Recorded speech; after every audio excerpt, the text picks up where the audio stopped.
Opt సంక్షేమ పథకాలని ప్రజలకు ఇస్తారని అనుకుంటున్నాను.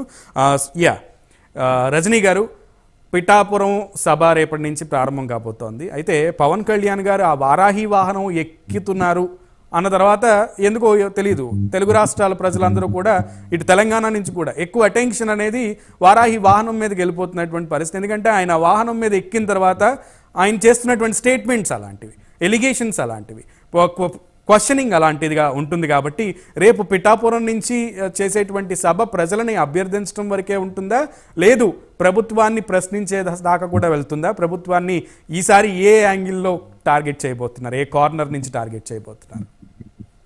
సార్, ముఖ్యంగా పిఠాపురంలో వారాహి రేపటి నుంచి స్టార్ట్ అవబోతుందనే వార్త రాగానే మీరన్నట్టు మాకు కూడా ఏ ఎలిగేషన్ గురించి ప్రశ్నిస్తారు అనేది ఇంట్రెస్ట్ గా ఎదురు చూస్తున్నామండి.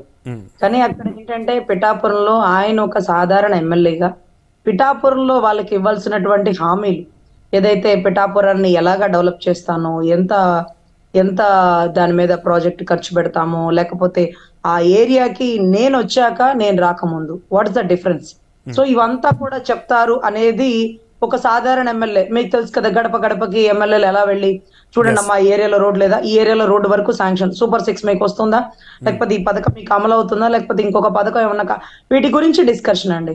సో ఇది ఒక ఎమ్మెల్యేగా జరుగుతుంది. కానీ ఇదంతా ఆయన ఒక ప్రచారంలో దిగినప్పుడు. కానీ వారాహి ఎక్కితే మాత్రం అన్నయ్య ఉగ్ర రూపం వస్తుందా, ఒరిజినాలిటీ బయటకు వస్తుందా, లేకపోతే బలమైన ఆధారాలతో కూడిన సమాచారాన్ని వెల్లువెత్తుతారా?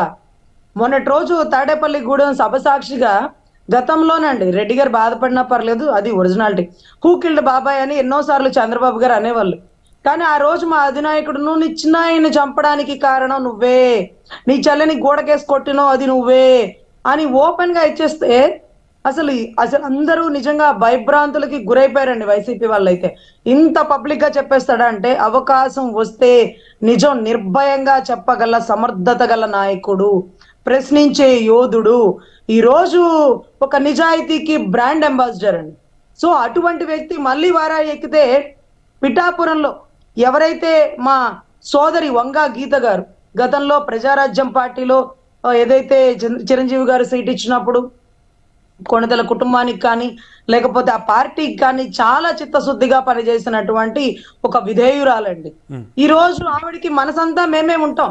ఈ రోజు పరిస్థితులు బట్టి పార్టీ మారినా అరే ఆ కుటుంబంలో అన్న ఒక చాట తమ్ముడు ఒక చాటగా లేదు కదండి, యువగళల్లో లేకపోతే యువరాజ్యంలో ఈయన ఉన్నాడు.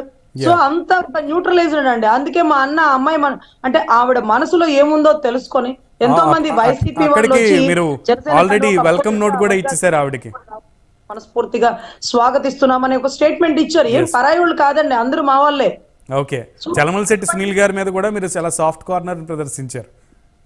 ఏ సార్, ఎక్కడ పోతుందండి సార్, ఒకటి కులం అంటే ఆ మనలే కదా అనేది ఒకటి. ఈ రోజు వర్మ గారు అండి, ఈ రోజు కాపులని మొత్తాన్ని ఒక తాటి మీద కట్టి ఇండిపెండెంట్ గా కూడా గెలవగల సమర్థుడు. ఈ రోజు అతను ఒక పక్షాన, వీళ్ళందరూ కలిసి ఈ రోజు పిఠాపురంలో మా అధినాయకుడు అడుగు పెడుతుంటే బంగారుపళ్ళంలో భారీ మెజారిటీ ఇవ్వాలి పవన్ కళ్యాణ్ గారికి. ఆయన త్యాగాలు వర్ణనాతీతం, జన సైన్యం పటిమ మనందరికీ తెలిసిందే. ఆ అధినాయకుడికి భారీ మెజారిటీ ఇచ్చి అసెంబ్లీలో కూర్చోబెట్టాల్సిన బాధ్యత మనందరిది. 175 చోట్ల బలంగా నిలబడాల్సిన బాధ్యత జన సైన్యానిది అంటూ రేపు ఆయన ప్రజల్లోకి వస్తారు కదా, ఆయనకి స్వాగతాలు ఎలా ఉండబోతున్నాయి, ఆయనకి ప్రజలు ఏ విధంగా ఆయన్ని స్వాగతించబోతున్నారు అనేది వేచి చూద్దాం. ఇంకొంత సమయంలో తేలబోతోంది. అయితే శ్రీధర్ రెడ్డి గారు, మీ కాన్ఫిడెన్స్ అలా ఒకటేనండి.